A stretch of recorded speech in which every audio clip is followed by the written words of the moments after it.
नमस्कार दोस्तों, मैं ओमवीर यादव अपने यूट्यूब चैनल पर आपका स्वागत करता हूं, नमन करता हूं, वंदन करता हूं। दोस्तों, आज हम अलग अलग महत्वपूर्ण कुछ प्रश्नों को लेकर आए हैं जो बिना किसी सूत्र की सहायता से आपको सरल तरीके से हल करना सिखाएंगे और कम से कम कैलकुलेशन में। तो कृपया ध्यान से सुनें। देखिए, 14 किलोग्राम और 8 किलोग्राम की दो वस्तुओं को किस अनुपात में मिलाकर 12 रुपये प्रति किलोग्राम की दर से बेचा जाएगा 20% लाभ हो। ये अनुपात दिया गया है, तो इसी अनुपात में हमको खरीदना है। तो हम विकल्प की सहायता से हल करेंगे। पहले इनको खरीदेंगे अलग अलग रेट से, 14 के हिसाब से, 8 के हिसाब से, फिर इनको 12 के हिसाब से बेचेंगे। फिर ये देखेंगे कि जितना खरीदा और बेचा उसमें 20% का अंतर है। अगर नहीं है तो अगला होगा। जैसे मान लीजिए एक वस्तु हमने 14 रुपये किलो खरीदनी है और एक हमको 8 रुपये किलो खरीदनी है, और पहले ही विकल्प से ले लेते हैं ये 3 के अनुपात में खरीदना है और ये 4 के अनुपात में खरीदना है। तो 14 तिया 42 और ये 8 चौक 32, कितना हुआ ये जोड़ के देखते हैं तो 74 हुआ। हमारे पास है तो 7 किलो ही चीज़, क्योंकि एक 3 किलो एक 4 किलो। तो अब 12 रुपये किलो बेचे, 12 सत्ते 84, 12 सत्ते 84। तो ये देखेंगे कि क्या 74 का 20% 84 10 होगा, 10 का अंतर है ना। 74 का हमने खरीदा है, 84 का बेचा, तो 10% जो 10 बढ़ा है, 10 क्या ये 20% है 74 का? तो नहीं होगा 20% 74 का, क्योंकि 50 का ही 20% होता है 10, तो ये हटेगा, तो ये नहीं होगा। दूसरा देखते हैं।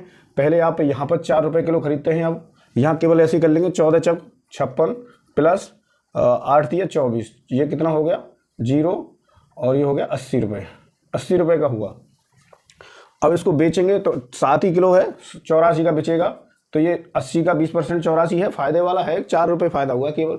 तो 80 का 20% होना था, तो ये 80 का तो 20% 16 रहेगा, तो ये भी फ़ायदा नहीं हुआ।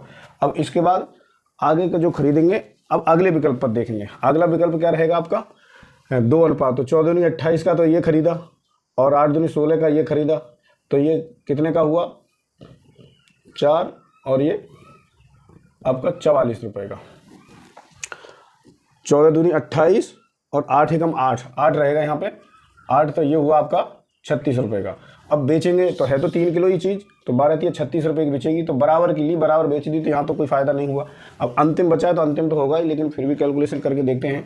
देखिए 14 एकम 14, 1 किलो ही है तो 14 ही रहेगा, और दूसरा 8 दूनी 16, ये आपका हो गया 30 रुपये का खरीद लिया। अब बेचने में 3 किलो है, 12 तिया 36 बेचेगा, तो 6 रुपये का फ़ायदा हुआ। तो 30% का 20% अगर देखें 30 रुपये का, तो ये आपका 6 होता है। तो ये इसका मतलब ये 20% का फ़ायदा हुआ, तो सही विकल्प रहेगा ये। ऐसे विकल्प हम लोग बिना सूत्र की सहायता से हल करते हैं, चारों विकल्पों से हल करते हैं। तो चारों विकल्पों से देखेंगे मिला के, ऐसे होगा। तो ऐसा होता है कि सब प्रश्न ज़्यादा समय नहीं लेते हैं। कुछ ऐसे प्रश्न होते हैं जो ज़्यादा समय के बाद निकल जाते हैं, और कम समय में कुछ निकल जाते हैं। देखिए अगले सब कम समय में निकलेंगे। एक ज़मीन को 18,700 रुपये में बेचा जाता है, तो मालिक को 15% की हानि होती है। 20% लाभ के लिए कितने पर बेचना होगा? तो मान लीजिए कोई चीज़ है 100 रुपये की ली आपने और 100 रुपये की बेच दी, तो कोई ना लाभ हुआ ना फ़ायदा हुआ। लेकिन अगर घाटा होता है तो घाटा कब होगा? जब ज़्यादा की ली होगी, कम की बेची होगी। तो घाटे को हम जब 100 रुपये की ली कम का बेचेंगे तभी तो घाटा होगा, और जब कम की ली और ज़्यादा की बेच दी तो फ़ायदा हुआ। तो 100 रुपये के लेते और 100 रुपये का बेचते तो कोई नहीं था। अब यहाँ 15% की हानि होती है, तो हानि से मतलब हम लोग हानि में क्या नीचे की तरफ जाते हैं। तो ये याद करने के लिए बता रहा है, नीचे की तरफ जाते हैं तो हानि वाला पद जो है हमेशा नीचे घटेगा। और कितना घटेगा? तो 15 की हानि हुई है, 100 में से 15 की हानि हुई है, इसलिए घटा देंगे। हमने पहले ही बताया था कि कैसे कैसे घटाते हैं, उसके बाद हम सीधा सूत्र देंगे आपको। तो इसके बाद और ऐसे ही अगर फ़ायदा होता है, कोई चीज़ 100 रुपये की खरीदी और 25 रुपये फायदे से बेचा है, तो ऊपर की तरफ तो ऊपर जाएंगे, क्योंकि हम पैसा ज़्यादा मिलेगा, तो ऊपर की तरफ लाभ के लिए। ठीक है, ये याद रखने की है। अगला देखते हैं। देखिए, तो 18,700 की तो उसने बेची है, और कितने का हानि हुई है उसको? ये 85 रहेगा। 100 में से 15 घटेगा तो 85 आएगा। अब वो कह रहा है लाभ में बेचना है आपको, तो लाभ कितने का लाना है? 125 का, क्योंकि ये आपको बढ़ोतरी रहनी है। इसको कर लेंगे कैलकुलेशन।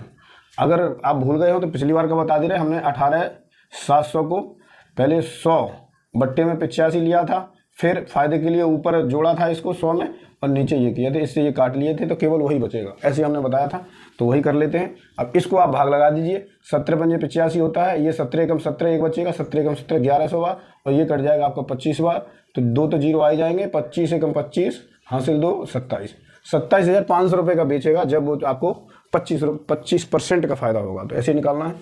थोड़ा सा समझाने में समय लग जाता है, बाकी परीक्षाओं में हम लोगों को किसी को समझाना नहीं होता, तो कम से कम समय में हम लोग निकाल सकेंगे।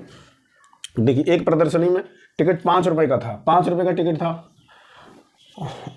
बाद में उसे 20% कम कर दिया गया। 5 रुपये का जो बेच रहा था वो 20% कम किया गया, मतलब 5 का 20% कितना हुआ, ये आपका इससे कट जाएगा, ये कट जाएगा आपका 5 बार, तो 5 का मतलब 1 कम हुआ 1 रुपया, तो 4 रुपये का बेच रहा है। अब पहले 5 रुपये का टिकट था, अब 4 रुपये का है। तो पहले कितने का था आपका, 5 रुपये का था। मान लीजिए 100 टिकट बेचती थी तो 500 रुपये की बेच रही थी, अब क्या है 4 रुपये का टिकट कर दिया तो उसके 44% अधिक हो जाती है बिक्री, तो बिक्री 44% अधिक हो रही है।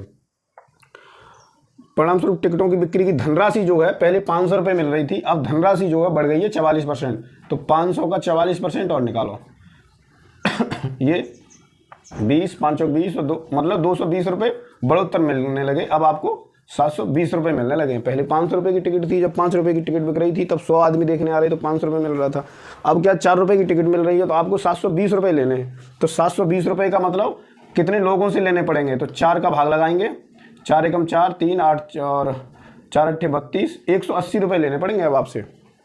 पहले 100 रुपये 100 लोग देख रहे थे, अब 180 लोग देखेंगे तब आपको 720 रुपये मिलेंगे। तो ये तो आपकी कीमत तो बराबर रही, कीमत तो 4 रुपये की है और 720 रुपये कमाने आपको, तो 720 में 4 का भाग लगाएंगे तो 180 लोगों को दिखाना पड़ेगा आपको। अब ये प्रदर्शनी जो है पहले 100 रुपये 100 लोग ही चल रहे थे, लेकिन फ़ायदा भी तो लेना है, तो 80% का मतलब है 100 लोग देख रहे हैं अब 80 देख रहे हैं, तो 80% की वृद्धि होगी इसमें। आप इसको ध्यान से सुनेंगे तो पूरा समझ में आएगा। अगला देखिए, 14 छात्रों का प्राप्तांक औसत 71 था, 14 का कितना था, 71 था लेकिन बाद में पता चला कि एक छात्र को प्राप्तांक 56 के बजाय 42 लिख दिए, तो 56 लिखना था ज़्यादा लेकिन 42 लिखे, तो कितना का अंतर है, 56 और 42 में 14 का अंतर है, 14 का अंतर है। 14 मतलब आपको 56 के बजाय 42 लिख दिए थे तो कम लिखे थे, इसलिए माइनस कर दिए। अगला जो है 32 के बजाय 74, और अगले दूसरे छात्र के जो है 32 के बजाय 74 चढ़ा दिए, यहाँ ज़्यादा चढ़ा दिए, तो यहाँ कितने ज़्यादा चढ़ा दिए, प्लस कितने कर दिए थे, यहाँ 74 में से 32 में से 74 घटाएंगे 2 और 2 4 42। तो आपको अब देखना है कि हमने यहाँ तो कम चढ़ाए थे और यहाँ ज़्यादा चढ़ा दिए, इसका मतलब ज़्यादा, अब ऑल ओवर देखेंगे तो ज़्यादा का अंतर हुआ कि कम का।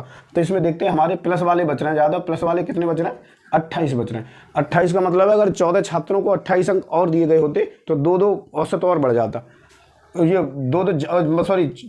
24 ज़्यादा चढ़ा दिए गए ना, 28 कम दिए थे तो सबका 2 औसत कम हो जाता, क्योंकि ये ज़्यादा चढ़ गए ना प्लस वाले, तो यहाँ पे 2 घटा देंगे 69 रहेगा, तो 69 ये आ जाएगा आपका ये वाला, क्योंकि ज़्यादा चढ़ा दिए ना इनका, हमको चढ़ाने तो कम थे, यहाँ 42 की गलती हो गई थी, वहाँ 14 कम चढ़ाए, तो टोटल में 28 ज़्यादा चढ़ गए, तो 28 का जब 14 लोगों में वो औसत बांटा तो 2 कम आया। अगला रहेगा देखिएगा, अगला भी सरल है, 3 कारों का चाल का अनुपात ये है और इन कारों को समान दूरी तय करने में लगे समय का अनुपात बताना है। जो कार, कोई भी कार है, जैसे ये आपकी कार 2 की स्पीड से चल रही है तो समय ज़्यादा लेगी समान दूरी में, ये 3 की स्पीड से चल रही है तो कम लेगी, और ये 4 की स्पीड से, मतलब इसमें उल्टा होता है, चाल का और समय का अनुपात उल्टा होता है। तो इन चालों का अनुपात दिया है 2:3:4, इनका लासा लेंगे तो 12 लासा आता है। अब निकालना है आपको समय का अनुपात, तो 2 छक्के 12, ये 6 मिनट लेगा मान लीजिए किसी चीज़ में, और 3 की स्पीड वाला 3 चौक 12, 4 मिनट लेगा, और 4 12, ये अनुपात आएगा आपका। तो ये वाला 6:4:3। तो ऐसे प्रश्नों को हल करें आप, कोशिश बार बार, गणित तो केवल आपके उस पर ही डिपेंड करता है, जितना आप इसको कैलकुलेशन करेंगे उतनी ही आपके दिमाग में कैलकुलेशन अपने आप उभरती आएगी। तो कृपया प्रैक्टिस करें और हमारे चैनल को सब्सक्राइब करें, लाइक करें, शेयर करें, और प्रतिदिन रात्रि 9 बजे हम लोग कुछ महत्वपूर्ण प्रश्नों को भी पूछते हैं, उसमें भी जुड़ें। Thank you.